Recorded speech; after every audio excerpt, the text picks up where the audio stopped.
मीरपुर नाम के शहर में तेजस अपनी पत्नी नीरू के साथ रहता था। पति पत्नी दोनों ही नौकरी करते थे। एक दिन तेजस गांव अपनी माँ के पास फोन करता है। हेलो, प्रणाम माँ। जीते रहो माँ, तुम दादी बनने वाली हो हैं? अरे वाह, ठीक है बेटा, मैं कल ही आती हूँ। जब माँ जी शहर पहुंची तो बेटे बहू ने बहुत अच्छे से स्वागत किया। लीजिए माँ जी, चाय। अरे गर्मा गर्म पकोड़े ले आओ माँ के लिए। नीरू रसोई में गई और 2 मिनट में ही पकोड़े ले आई। जी ये लीजिए। बहू, जादू से बनाए हैं क्या? अभी तो रसोई में गई थी। यम्मी। माँ जी, शीला रसोई में पकोड़े तल रही है, मैं बस लेकर आई। हे भगवान, मेरा धर्म भ्रष्ट कर दिया तूने। अब तो गंगा जल से शुद्धिकरण करना होगा। दूसरे दिन, माँ जी मैंने नाश्ता बना दिया है, ऑफिस जा रही हूँ। पर अभी तो घर का सारा काम पड़ा है।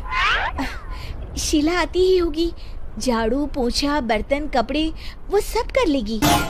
हमारे जमाने में घर का सारा काम हम ही करते थे। जी माँ जी, आप बहुत होशियार हैं, मैं घर ऑफिस दोनों नहीं संभाल पाती। तो जरूरत क्या है घर से बाहर जाकर चाकरी करने की?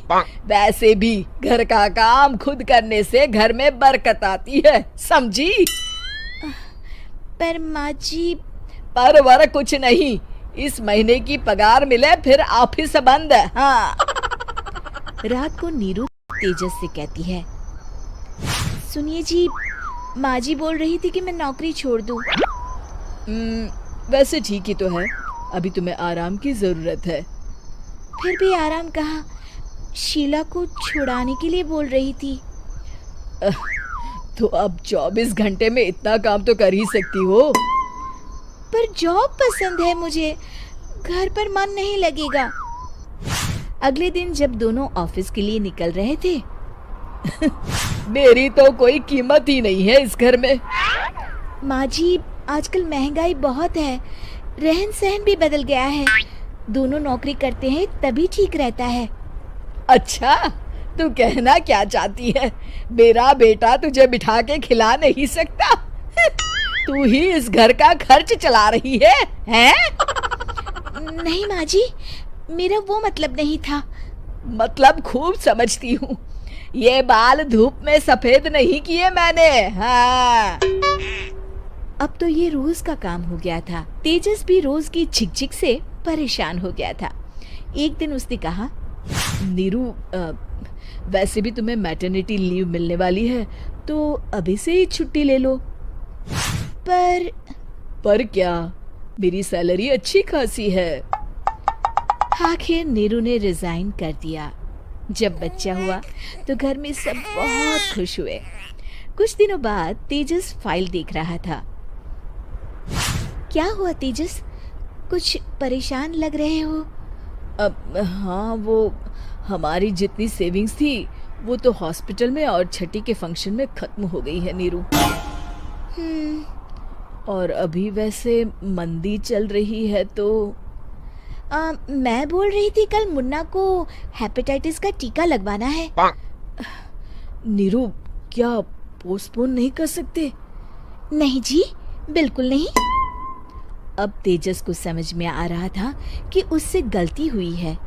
पैसों की कमी का असर घर के माहौल पर भी पड़ रहा था। अगले दिन, बेटा मेरा चश्मा और ये दवाइयाँ ले आना, पर्चा देते हुए माँ जी ने कहा।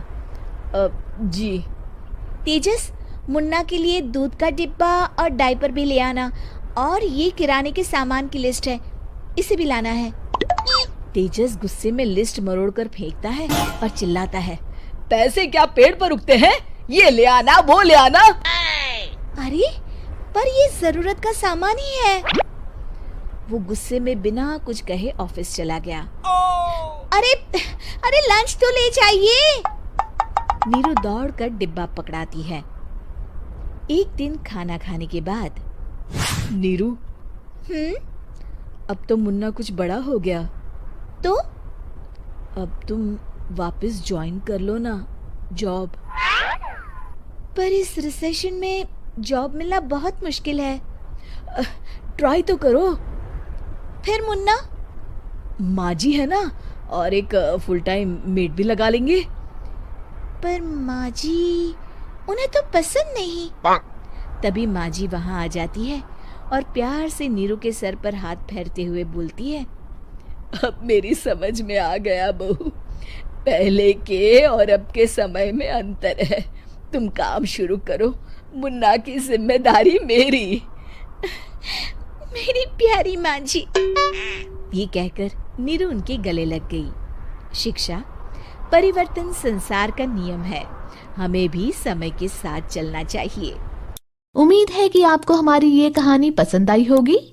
कृपया हमारे चैनल को सब्सक्राइब करें और सभी अपडेट्स के लिए बेल आइकन जरूर क्लिक करें। और हाँ, वीडियो लाइक और शेयर करना मत भूलिएगा। Bye bye.